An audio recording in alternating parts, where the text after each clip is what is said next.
Akala ko dati, pag abroad mo, pera lang ang problema. Hindi pala, mas malaking challenge ang cultural shock. Ay di madali, kaya dapat sipagan. Kailangan araw-araw lumaban.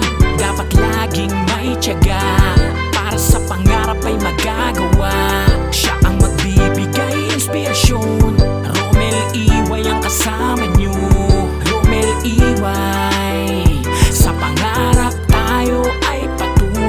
Hi guys, welcome back to my channel. Romel Sui here. So, good morning. Binabati kita ng good morning. So my vlog for today, my personal experience again para sa mga new na gustong mag-abroad. Si-share ko to sa inyo para naman kung kayo mag-abroad, meron na kayong mga adjustment. Right? Ang video na to, again, para sa mga new OFW na wala pang experience. Right? Talagang nagulat ako pagdating ko dito sa abroad. Alam mo bakit? My first day, nung unang dating ko dito, sobrang excited ako. New country, new life, new opportunities. After in a few days, doon ko na feel na iba talaga ang kultura dito. Bakit? Simple things like paraan nila magsalita. Di pa nakakaalam na dito pala ako ngayon sa Bermuda Island. 1. Pagkain. Pakitungo sa tao. Lahat iba na nakasanayan ko sa Pilipinas. Number 2. Alam mo kung ano? Language barrier. Kahit marunong naman ako mag-English, pero nahihirapan pa rin ako. Alam mo,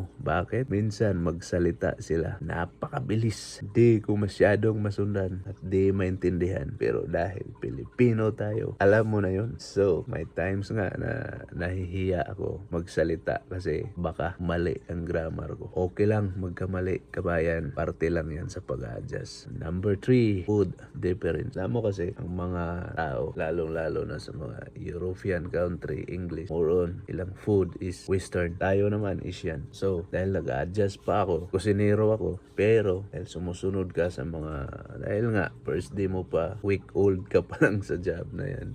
So, kailangan mong talagang isa sa pinakamasarap na pagkain na namimiss ko yung kanin, adobo, sinigang, tuyo sa umaga, humba sa Bisaya, kinilaw, something like that. Pero dito sa abroad, usually everyday kinakain nila pasta, pizza, salad, tinapay, pan sa Bisaya. So may time na parang gusto ko nang umuwi sa Pilipinas. Pero kawa ng Panginoon, dahil kusinero tayo, pagdating ng isang buwan, naka-adjust na ako. Kung galing naman ako sa Western country, pero pagdating ko rito, nag-adjust pa rin ako dahil nga bago ka. Lahat ng mga kusinero, alam ko na experience nila to. Maaring wala, wag mong sabihin wala, pero dahil Pilipino tayo, dahan-dahan na-adjust. Luto na patago, yun ang ginagawa ko. Kailangan magpahuli, pero sa matagal naman talagang ma-adjust at parang open na sa lahat. Naintindihan nila dahil Asian tayo. Dito kasi puro bread or salad, pagkain na di ko nakasanayan. May time na parang yun nga, sarap na umuwi. Namimiss ko na yung tortang talong. Pero dahil sa work culture shock, sa trabaho naman,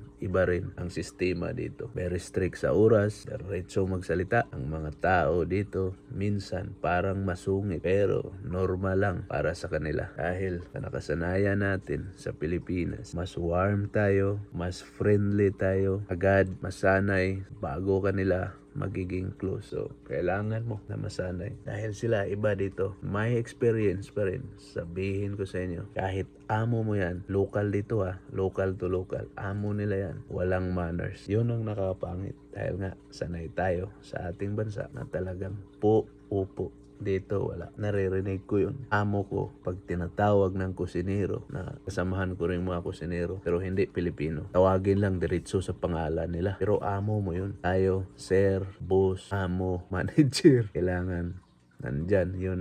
Doon ako believe sa Pilipinas natin.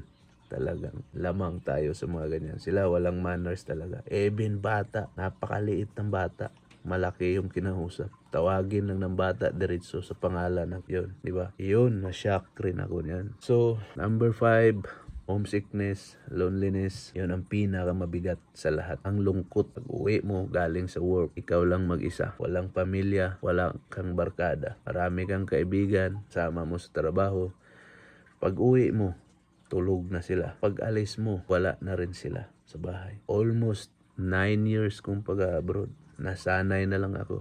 Kahit minsan makikita ko yung mga kasamahan ko, magsalubong na lang kami sa toilet papunta dahil nga magkaiba ang oras ng pinapasukan mo. Kaya doon ko na-realize na ang pagiging OFW hindi lang basta pera. Kailangan mo rin maging matatag emotionally. So, how I adjust ito? Unti-unti ko rin na-adjust. Nakipagkaibigan sa kapwa OFW. Huwag ka lang makipagkaibigan ni kumare.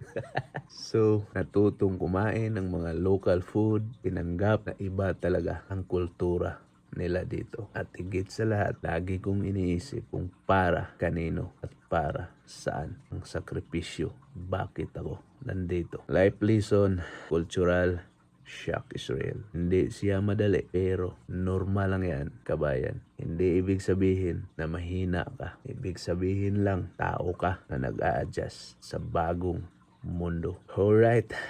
Sa mga kapwa ko OFW, naranasan nyo rin ba ang mga cultural shock? I-comment nyo naman mga experience nyo kung anong naranasan nyo pagiging OFW sa isang ibang bansa. And again, don't forget to like and share and subscribe na rin dahil para mas maraming mga OFW na makakita, maraming makapanood sa ating mga naranasan sa iba't ibang bansa. And God bless. Have a good day everyone. My vlog for today. Tapos may dalawang wild duck oh. Wild duck. See, look at that.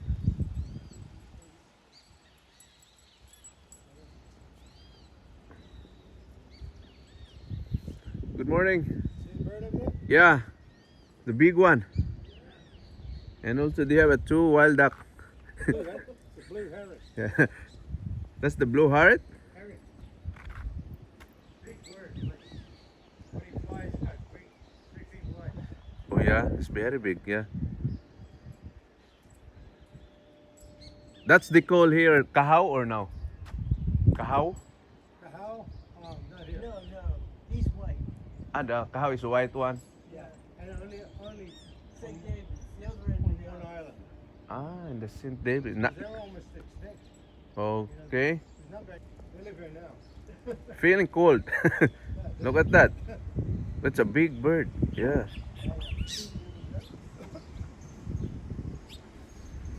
Right. All right. Quite a few